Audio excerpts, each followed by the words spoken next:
Hi, everyone, and welcome back to the Soldiers of Cinema podcast. I am Colin McFader, and of course, as always, I'm joined by Clark Coffey. How's it going? It's going well, man.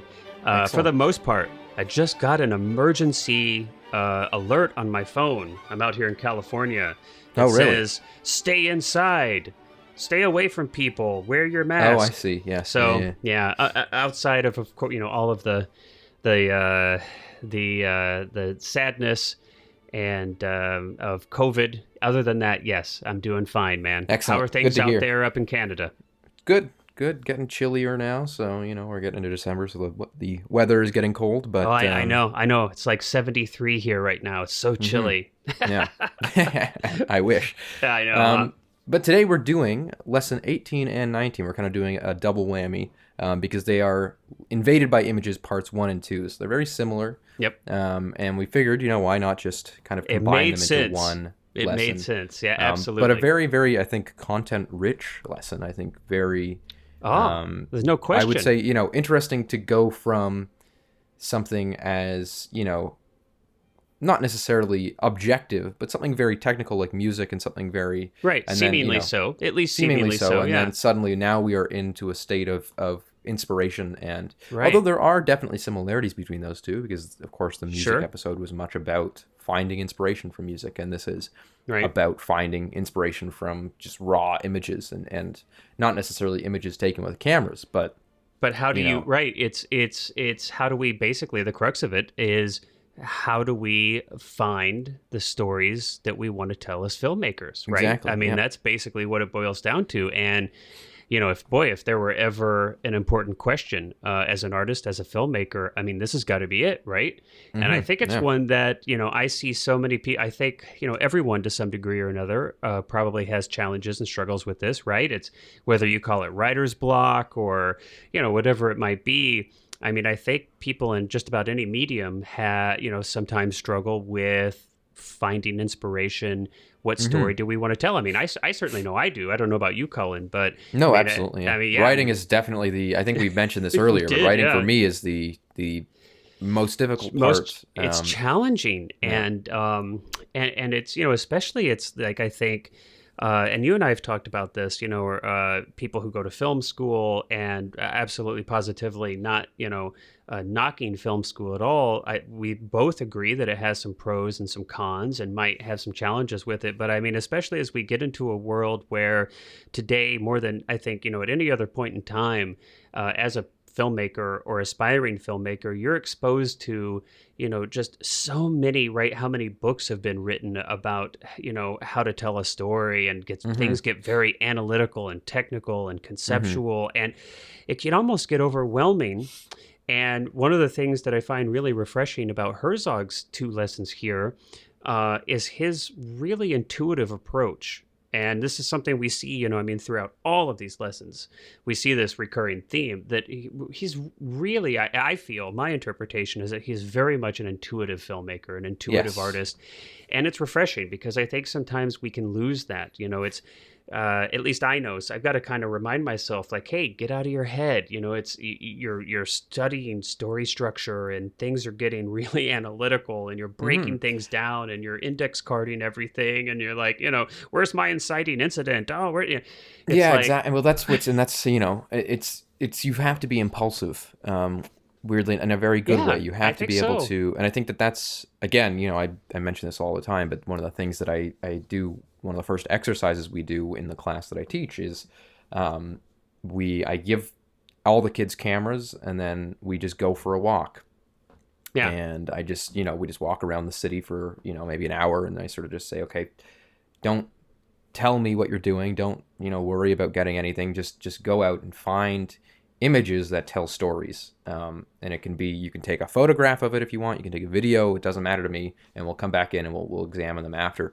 Yeah. But again, I think that just an exercise like that is so pertinent, but also very, very, it's good to kind of train your instincts, that you don't have to. I think one of the worst parts, and probably the part that bothers me the most about the filmmaking process, is how slow it can be.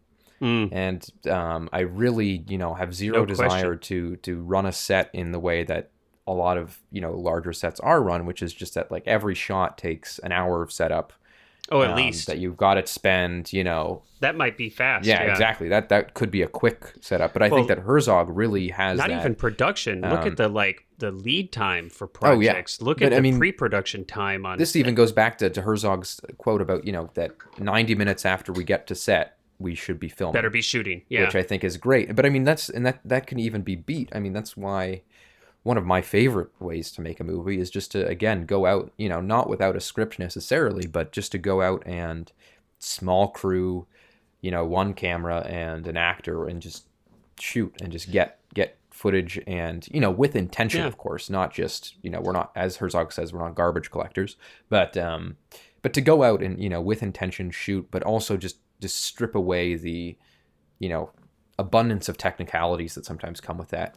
Well, and I think that's, and that's something that we're going to kind of, I think that theme's going to reoccur here as we go over these next couple lessons. Yeah. But, I love the way that Herzog describes the way, he feels inspiration or ideas come to him. He's got this idea that, they're burglars, right? Home invaders coming into his home at night. And it's instead of him, going out and searching for these ideas, he actually describes it as like these ideas are breaking into his home, grabbing him awake and like threatening him. And it's like, you better do something about this. He can't avoid it. And I love this idea. And I think about this often, and, how I kind of apply this to my life. It's something that I'm really working on as an artist myself, is that I think, and this maybe happens to you sometimes, Cullen, you can chime in. Maybe this happens to other people out there who are listening, just see if this resonates with you. But one of the things that I'm working on is becoming more aware of when these things happen. I think sometimes in our day-to-day life where we're so overwhelmed with so much content that we're consuming, and I'll even say we're making a podcast here, but yes, podcasts are part of the static. There's a million TV shows, there's a million films, video games, your life, your work, your kids, your family, your husband, your wife, right? I mean, life can be overwhelming, and I think sometimes these burglars come to us, but we sleep through the invasion. We totally.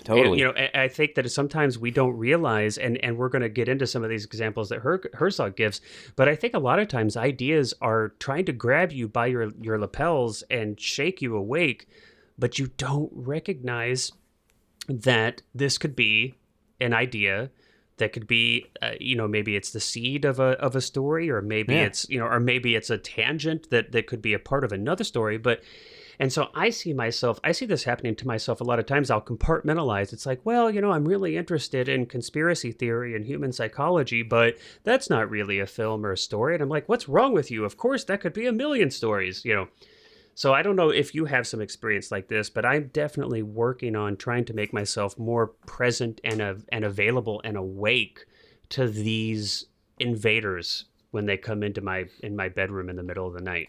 Well, I think you've hit the nail on the head, which is that a huge aspect of people's hesitance to kind of jump into things is the oversaturation of the market. Yeah. And because of that, people are concerned that they're, if they have an idea, or if an idea comes to them or whatever, that it's not good enough, that it's not, that they need, that they're searching for this perfect thing, because there's so much material out there that they're like, well, that's either that's been done, or that's not as good as that thing, or, but in the, like, one of my favorite, and I think one of the most creative times, at least recently I've had, was when I just had graduated high school, and I would go out and I would just shoot, I would go to, there's a big forest, a lot of woods and marshes near my house, and I would just go down there at sunrise, and I would just capture as much as I could of just like the light coming through the trees, and just deer and stuff like that running through, and beautiful. And then I would come home and I would edit them into, I wouldn't just edit them into nature montages. I would always try and do something to tell a story with them, even if it was just about, focusing on the sound and thinking, how can I play with the sound and sort of make it almost art house there, or something like that. But I think, again, people are super, super hesitant to that's a good point. Jump into ideas, because I think, again, it's like you're seeing so much. You go on YouTube and there's 1,000 not only short films, but there's vlogs. There's, just like you said, you Yeah. listen to all these things where It's it can be overwhelming. difficult to take an idea and go, well, that's good enough to do. Yeah. When in reality, I mean, most of the time, the ideas that you see out there are 10 times as simple as the one you probably have. No, that's a really great point, Cullen. And I think, it's interesting that, I think it speaks volumes that Herzog doesn't even mention this. It never even crosses his, I mean, he literally gives zero attention or thought in these lessons to, well, how do you know if your idea is good enough? Or, Yeah, exactly. It is. It doesn't okay, matter even. what if this idea has maybe been done in some way before? Should you not do it? I mean, no, there's none of that, And I think, look, it's like art is a process. I mean, it's cheesy kind of cliche, and we're going to, this the idea of traveling by foot and allowing, taking time with the journey and being present in your journey so that you can, really to find these inspirations, these story ideas. I think both literally traveling by foot is important. And I think figuratively, focusing on journey and not destination is so key to really maximizing your potential as a story maker and a storyteller and a filmmaker. But it's, I think we get so overwhelmed with, we project ourselves into the future. It's like you'll have an idea, and before you've even done anything with it, you've shot out 2 years into the future, and you're like imagining this finished product, this finished film, and it's like, oh, people aren't going to be interested, or nobody's going to watch it, or is it going to be good enough? Oh, exactly, It's just so funny as human animals how we do that, and you ended up like you're knocking your idea out, you're beating it away before it's even had a chance to grow. And maybe we could talk about this a little bit, but Herzog doesn't really go into some of these like logistics of what do you do with these ideas in the moment. He does give examples about how he finds pieces of ideas over time. And then he puts these ideas together. For example, Fitzcarraldo, how he, was traveling in Brittany, and he saw these huge stone pillars, and he kind of had this obsession with figuring out how a pre-technological humankind could have moved these.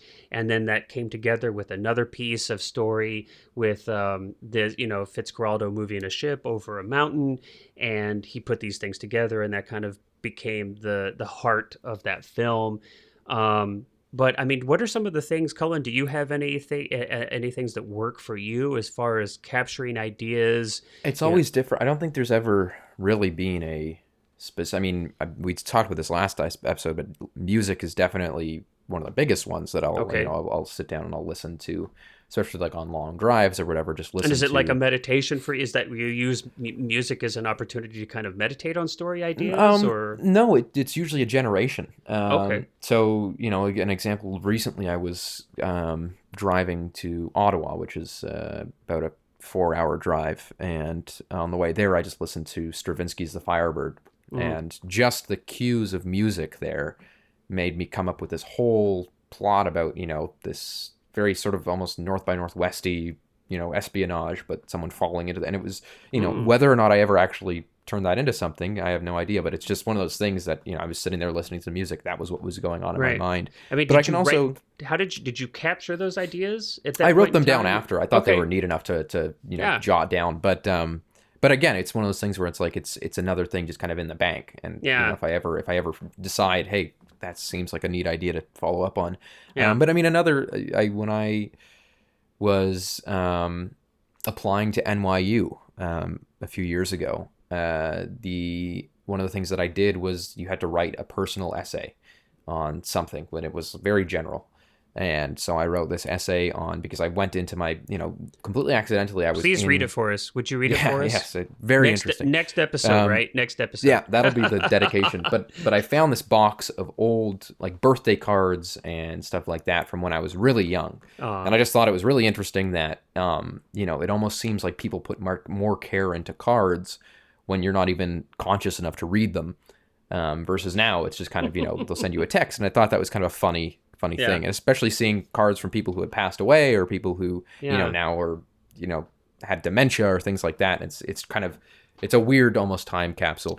And so I turned that into that essay or something. Yeah, exactly. I wrote that into an essay and kind of forgot about it. And then when I found all of those old 8mm movies, I realized that the essay kind of took a really good template for for telling a story about these 8mm movies, and that wound up becoming the documentary that I just finished. And again, but it was another thing where I was there were points where I was looking at that essay kind of going, is it too cliche? Is it too, is it too boring? Is it just, would anyone really care? And then, it's things like that. You just kind of got to mull with them. You gotta work with them, and you wind up, it's actually funny because specifically within shooting that movie too, it became very much exactly what Herzog is talking about, which is just finding images. And one of those things was that I went to this old abandoned paper mill, which is out in the country. It's like on a river. It's this old place, very interesting place. It's a massive, massive compound. Kind of reminds me of Chernobyl.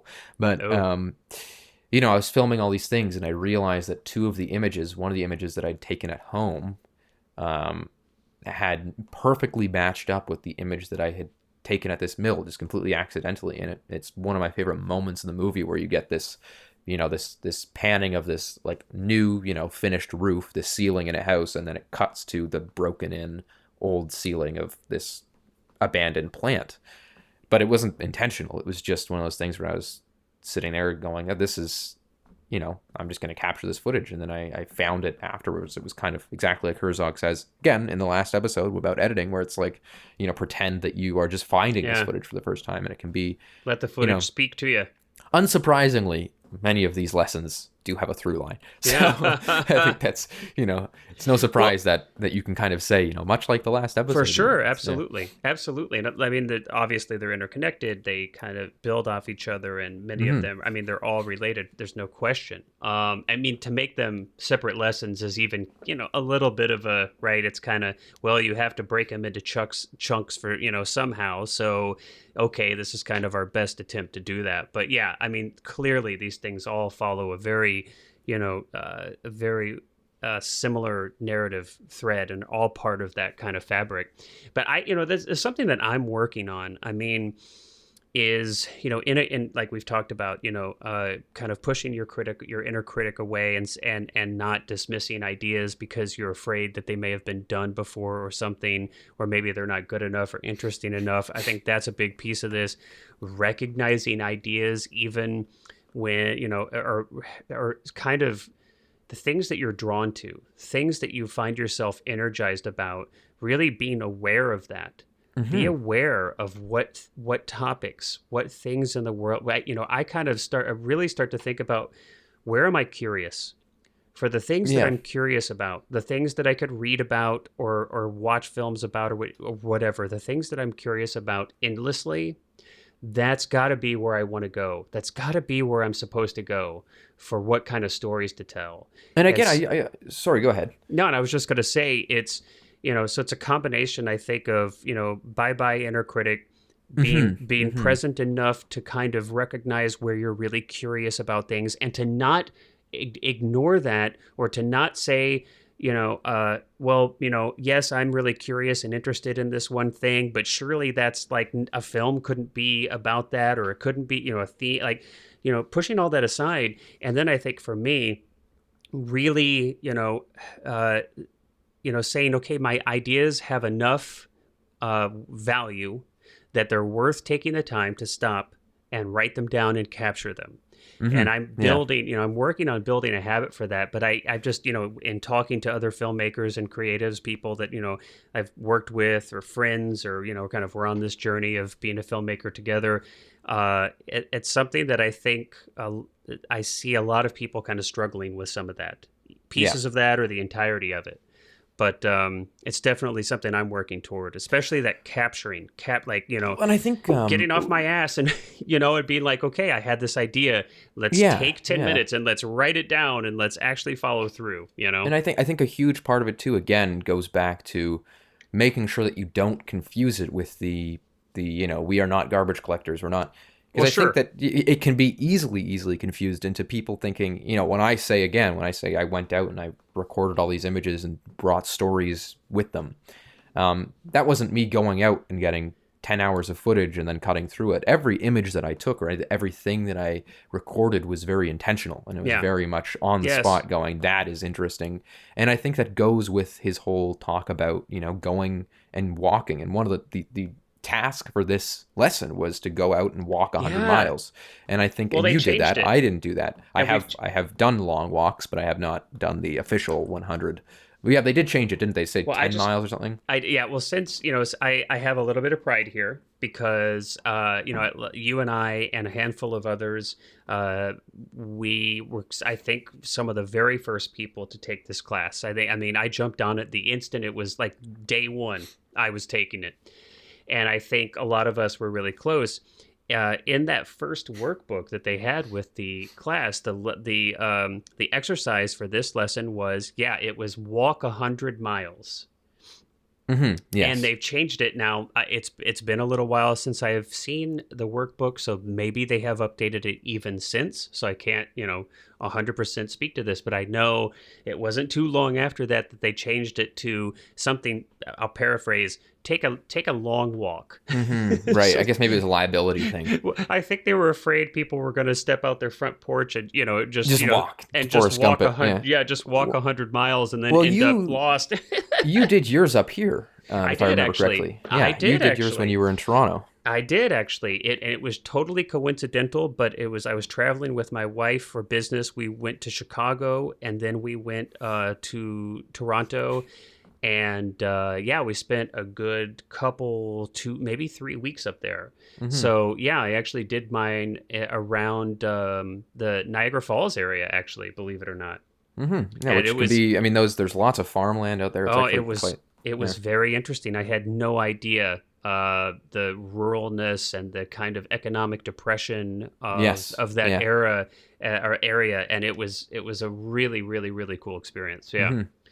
Mm-hmm. No, I think it's but I mean, again, that's the thing is as I said, I've never done this specifically 100 miles, in relation to this, but anytime I'm in a different country, anytime, even here, just going for hikes and walks and finding It's the only way to do it. images. That was one of my favorite things about being in Italy, was just being able to walk around. And again, and it comes from I think that the biggest thing is it's not walking around with a pen and paper and taking notes, even necessarily walking around with a camera and taking pictures of everything, which you can do, but I mean, that's not what it's That's about. not the point. It can be literally, you can be doing it with nothing. You can be doing it. I remember when I was in Italy, I at one point was walking and I heard this. It was the most interesting noise. It was these kids playing on one side of me, and then this Mm. party with this like band playing, and it was on the coast. It was this tiny little town in Cinque Terre. And I pulled out my phone. I didn't record video of it. I just recorded the audio of it, just as a little kind of staple for me to remember. What this just the setting was so rich in stories to me, and I just wanted to capture the sound, which really stuck out to me.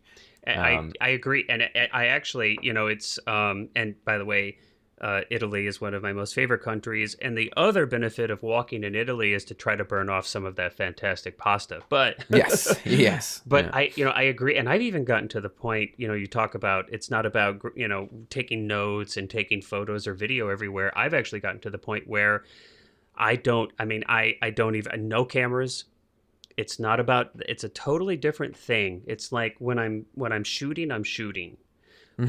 When I'm living and I'm filling that reservoir of inspiration, I'm not shooting.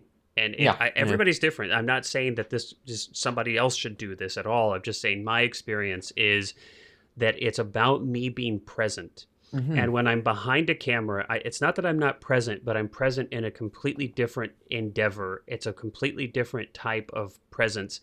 When I'm living, I don't want a camera in front of my face. I don't want to be looking through a viewfinder as opposed to being right there.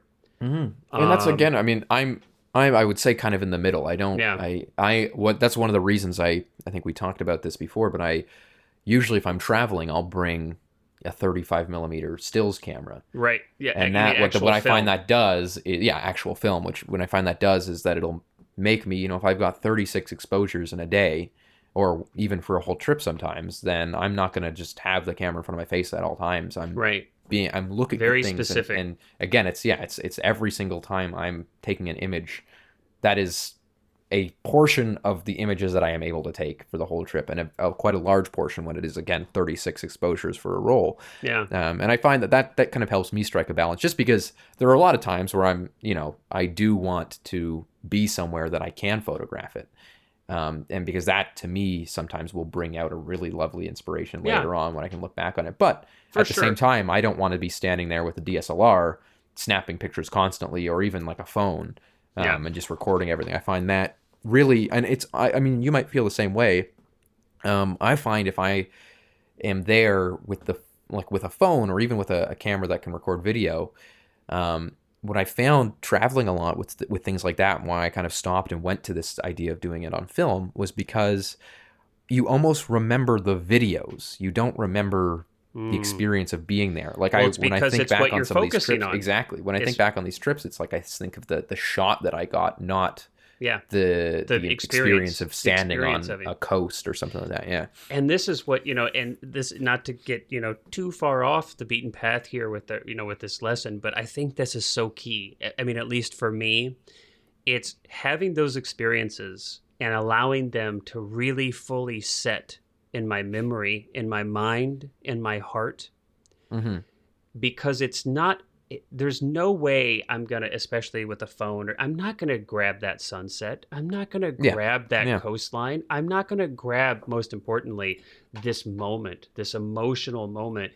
But if I allow that memory to really set in me, and that resonates inside of me, it's the feeling of that I want to have, to recreate in a moment in film later. It's not, I don't, there's nothing literal that I need to take from that. I don't need a video or a photo. I need the feeling.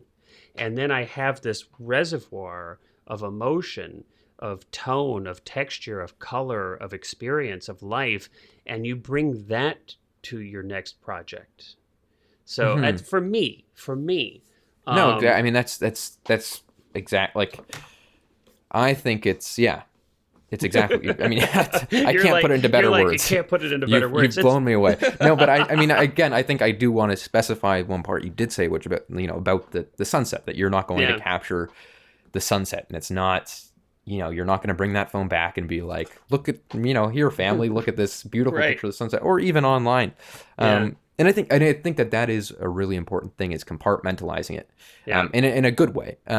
I think in what you said is essentially that is when I'm shooting, and I can combine trips like that. There are times, for example, when I was in Italy, I had my camera with me. I had the smaller Blackmagic that I used to distinct. have. They're distinct. It's like, okay, this afternoon I'm shooting. There were times I wouldn't bring it. Yeah, I would just, I would go for a walk in a city, and then maybe I would see some cool things, and then I'd go, okay, this evening I'm going to come back here with my camera, and I'm going to get some shots of this because I really like it. But I would always experience it first. Same with when I was in Iceland. I had my camera with me because that whole trip to Iceland was, I can't wait to go to Iceland. Beautiful place, by the way. If you ever, we're going. Yeah, it's on the list. It's on the list. But I had my camera with me, and the point of that trip was actually to get footage for a movie that is still in the works. But again, I would go around and walk around and experience these places before even getting any footage, because I wanted to be there. Yeah. And I mean, let me even add this. I mean, look, we've talked about kind of the literal, right? Traveling on foot, literally, where it's, okay, I'm walking. But there's, figuratively, we can look at this too, even in our day-to-day lives, even in the most, mundane, trivial, seemingly boring aspects of our life, going to the grocery store, standing in line, going to the bank, mowing your lawn, talking to your neighbors. There is a richness there that is willing and ready for you to bring yourself to it, if you will take that invitation to do so and be present. And I think, walking forces you to be present. You're physically involved in your environment. You're not moving at a speed that makes it impossible to interact with people. You're there, right? The ground is beneath the feet. The wind is running through your hair, and you're forced to interact with where you're at.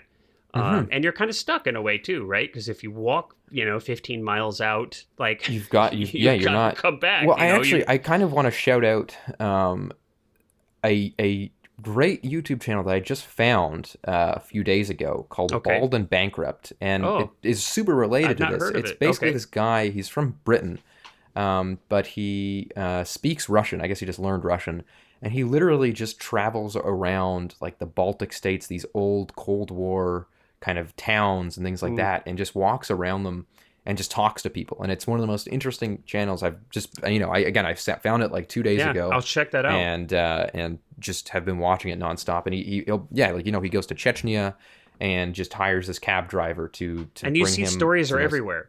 You Exactly. see And like he, such a even yeah. going into this old, he goes into at one point in Kyrgyzstan, he goes into this old hotel, and it's, he gets a room, and then he realizes after kind of exploring the hotel that his room is pretty much the only room that actually is a room. That every other room is this abandoned old, again, kind of Chernobyl looking, like Yeah. derelict, Uh-huh.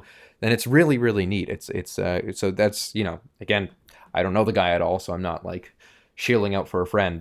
But I Yeah. just thought it's really, if you want to see probably a really good and, Uh, captured example of how a great way to travel is. I think that he's yeah. just talking to people on the street and things like that is really And I think special. and it sounds like, I mean, if I'm understanding you correctly, it sounds like that he's taking the time to, to talk to people and to hear their stories. Hmm. And he just so happens to be, recording them and highlighting them in this podcast, or these videos that you're talking about. Sorry, not podcast, but I mean, it's, if you take the time, and I'm like constantly reminding myself of this, because I, like all of us, I get caught up in my day to day, and I get just kind of goal driven. I've got to do A, B, C, D, E, F, G, and I find that when you really slow down and you really kind of make yourself present and curious, and this is so key. Follow, be curious about, and that'll kind of,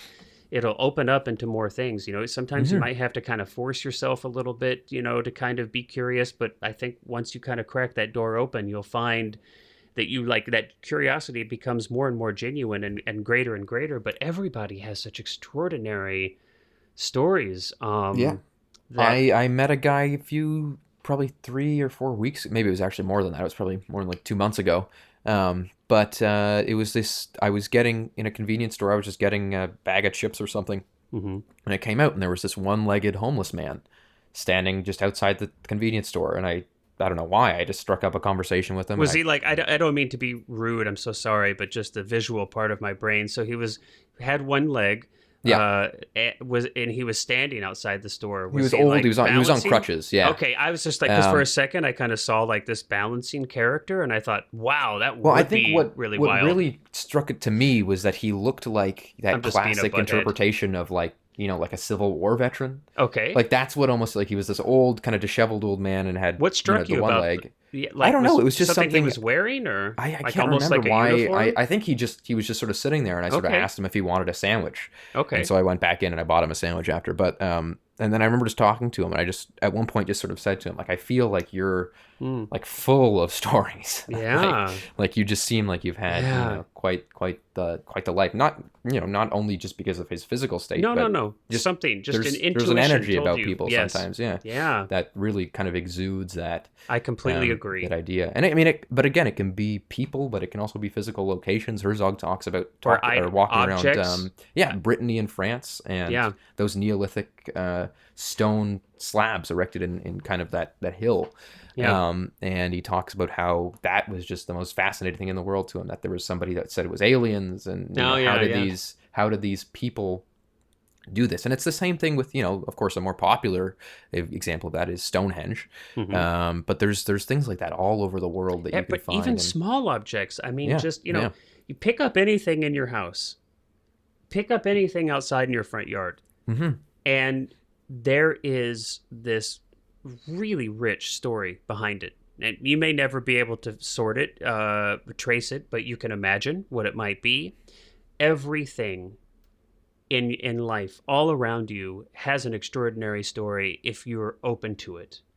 And if you're willing to be present to it, it's getting, I know, kind of like a little maybe new agey or like philosophical, but I mean, I really truly, believe that look, if our kind of job, if you will, on this planet is to be a storyteller, and we've chosen film to do that as a medium to do that. I mean, I feel like as artists, as human beings, like that's your job, is to keep yourself open to all these stories around you and be a conduit. And I think that even, it's a part of that is about the challenge too. Yeah. We are really lucky to live in an age where filming something doesn't cost anything. No. So like, go not around compared to in the past, if you want perhaps a lesson or a challenge, go, as you said, go pick up something in your house and make a 1-minute movie about it. Yeah. Even if it's boring as hell, it doesn't really matter. The point is that it's expanding your ability to find stories and everything. It's exercise. It's exercising for your brain. Yeah. And I think these there's something that's really, really closely related here. There's something that I think it's really vital, that it's a word or a concept I've not used yet in this conversation, but I think it's so key, and that's empathy. And I think like that what we're basically talking about here, as we're talking about being open to the stories of everything around you, and that's really the part of you that you're using to do that with, is you're able to empathize with something. That's the part of your mind, body, soul, spirit, whatever you want to call it, that gives us the power to do that. And that can definitely be exercised. The more you work on doing that, the easier and easier it becomes, and the greater depth to which you can do it. It absolutely can be exercised. And if you go to a good acting class or school, that's exactly what you're practicing. That's exactly what you're exercising. And I think that it's vital for an actor, but it is just as vital for a director or a writer or anyone else. But and even the roles that people would consider, a lot of people consider to be less story involved, which is often a misconception, but something like cinematographer. Being able to, I think Herzog specifically looks for cinematographers who can improvise and find stories just within shots, and that's exactly what he did with the what's the movie that he talks about it in this lesson about where he finds he calls him the protagonist, this other character, and it was White Diamond. And that's White right. Diamond. He's talking about White Diamond. What's funny in that instance, I don't think it was actually his cinematographer. Yeah, I think he was doing it himself. He was actually he kind of found this character, but and we talked about this just a tiny bit before, but yeah, it's a great example of being in the moment, allowing things to happen, accepting these gifts, so to speak, that come to you accidentally while you're shooting, and having kind of the intuitive understanding that, hey, there's another really amazing story here. Let's go get this. We talked about this a little bit. I think it's fantastic. So White Diamond is a quote unquote documentary, but of course, as anybody who is a fan or a scholar of Herzog's work knows, that documentaries and his narratives, he really doesn't see a difference between the two, and he often will manufacture things in his documentaries because, of course, facts don't equal truth. But White Diamond, he comes across this guy who's just kind of hanging out. Nobody knows who he is, or at least it's Herzog had no idea who he was or what he was doing. And he just looked interesting to Herzog. So he walks, he's like, grabs a cinematographer, tugs on him, hey, come over here, and starts talking to him. And actually, he doesn't even really hardly talk to him. If you watch the footage that's in the film, he mostly just puts the camera on him, and this guy just does his thing. That's what I mean, is that it's the literal interpretation probably of what this movie is, or what this lesson is invaded by images. And it's like this guy that you found at the outside the store, right? Yeah. I mean, if you would have had a camera on you, you could have, I think if you approach it in the right way, you could have walked over to him. Oh, I actually spoke to him and said, I don't know when, but one day I'm going to interview you. I think I actually said that to him, and he said, I'll be able to talk for 3 hours. So that was what was funny, is that I never arranged anything, but I'm sure I'll see that dude again. It's quite nearby to me, so follow up on it, follow up on it. And that's the difficulty with things like COVID, is that that's for sure. You got to be careful, but hopefully, I read that the first vaccinated or first person was vaccinated today. Yeah, I So saw it in the UK. yeah, so Yeah, hopefully that'll get rolled out, exactly. and hopefully we'll be past COVID in the not too distant future. But I think and you never know. I mean, this is just, one of the things that I just love so much about filmmaking is, and Herzog talks about this, about gather your ideas and give them time. And we've touched about this in like a handful of other little ways as we've talked about these lessons. But it's like, okay, so you've got this in the back of your pocket now, this character that you've seen. Obviously, clearly he had an impact on you. You felt something, you were inspired by him in a certain way, you were kind of moved by this character. And maybe that you're going to have that kind of piece, and maybe that's going to connect with something else that you see in a week or 2 weeks or maybe even a year, and you're like, oh, this is and maybe it's not even that you're going to go back and interview him, but maybe if you're working on a narrative film, for example, you'll have a character that sits outside of a grocery store, and you know what I mean. There's just so many different ways that this could inspire, and this could be a part of the big stew, that cauldron of just ideas that are simmering. And again, it can sometimes be such it can be the fact that there's just a really evocative image that you love. I've made entire movies because I've seen a power plant with a moon setting below it, and thought, that's such an interesting visual. How can I fit that within a narrative framework and utilize that? Or it's like the windmills, the 10,000 windmills for Herzog, and I can't believe we've not talked about this yet. Chickens. Yes, his favorite. If I'm not mistaken, I think that Lesson 19 ends with the chickens. But but it's sometimes these, and that's why Invaded by Images is such a beautiful kind of poetic way to label this. That there's just something so, and I don't limit it to just images, because I think often, for me at least, it's ideas. Yes, of course. And maybe frankly more so than images, it's ideas, curiosities that I have about the human condition. And I usually, honestly, we haven't talked about this yet, really. I'm curious what you think. For me, a lot of times, and not just with documentaries, but with narrative films as well, but of course documentaries, questions that I have are, I find more and more, if I pay attention, where do I have questions? And it's not even that I'm like, well, let me go find the answer and then I'll make a film about that. It's like, I want to make a film that just asks these questions that I'm interested in. And it's not that there is some actual answer out there necessarily, although there might be, but it's really, and maybe this is just a reframing of, going towards my curiosities. But I mean, it's almost boring for me. It's like, well, if I feel like I really understand a subject, I don't care to make a film in that, maybe. Yeah. But areas where I'm like, my gosh, I don't, I'm just like blown away and mesmerized and just totally confused by this like aspect of the human condition or life. That's where I want to go. That's the direction. I've always looked at filmmaking as an opportunity to learn, if anything. Absolutely. I have for my entire life have desired to get my pilot's license and learn to fly and all that, and it's still something that I'm planning on doing, hopefully soon. But a lot of that is also, comes from a desire of just like the things that I would see up there, and the story that I could probably tell.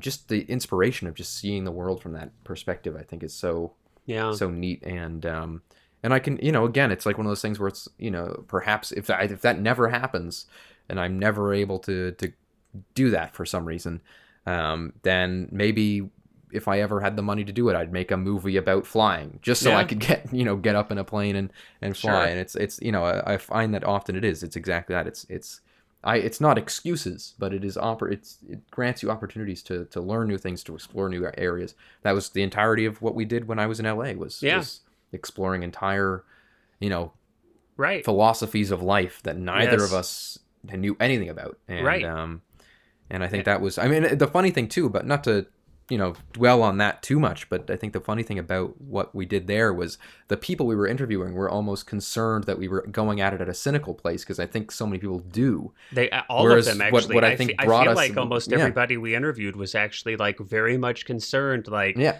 What is this, an expose? Are you trying to debunk my thoughts? Are you? Yeah, and what we kind of, how we, I think, won them over, which is kind of saying we literally know nothing about it, and we are here because we're interested Curious. in learning about other ways of thinking.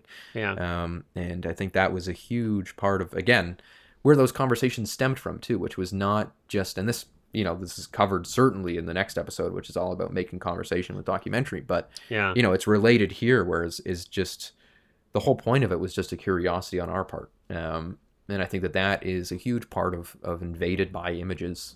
Yeah. Is just let that, again, the burglars come in the night. Be curious about that. Be curious about why that idea stuck out to you, or why an image. Don't sleep through it. If you're sitting on the bus, why did that old lady stumbling off the bus stick with you?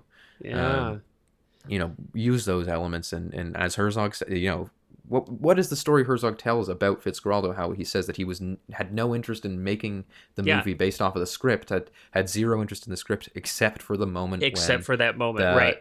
Disassembling a ship to carry it over a mountain. Of course, that's changed to not disassembling a ship, but but that again, it's like the amount of time. Then I think that goes for a lot of things too, where people often reading a script throw it out if it's not good.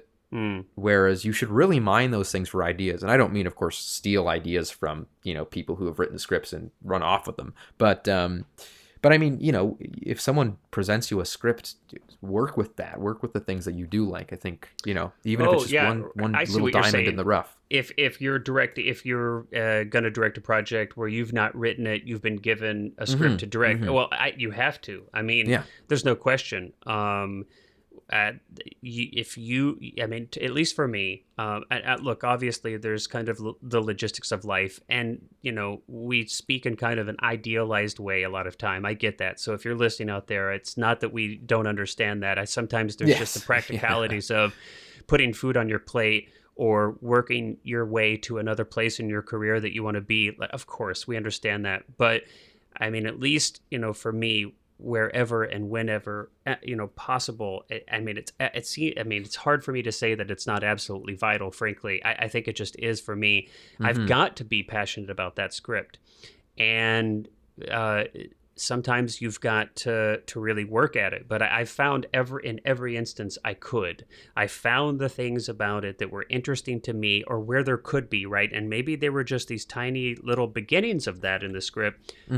But I take those, run with it, and make that the majority of the script, and kind of turn it inside out from that point and rework it. And so I think, again, if you're curious, if you've got a curiosity about you, then you can do that with any subject matter. You can tell any story. You can tell any really, story. That's it. That's all stories are. It's a curiosity into this would actually be actually know. This would actually be kind of a fun project. I don't know.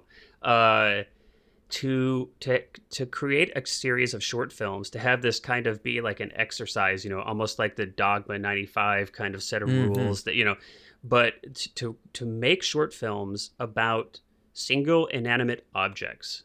Yeah. That were like the definition of simplicity.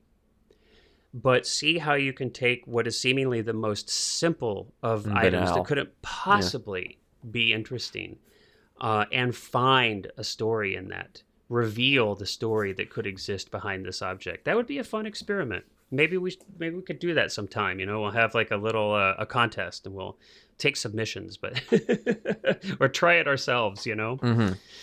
No, that'd be a lot of fun. It's a little challenge for our listeners. Absolutely, and for ourselves. I'd like seriously. Yes. I think the past 3 or 4 episodes that we've done, I think I've said the exact same thing. I'll say it again now, but these conversations inspire me.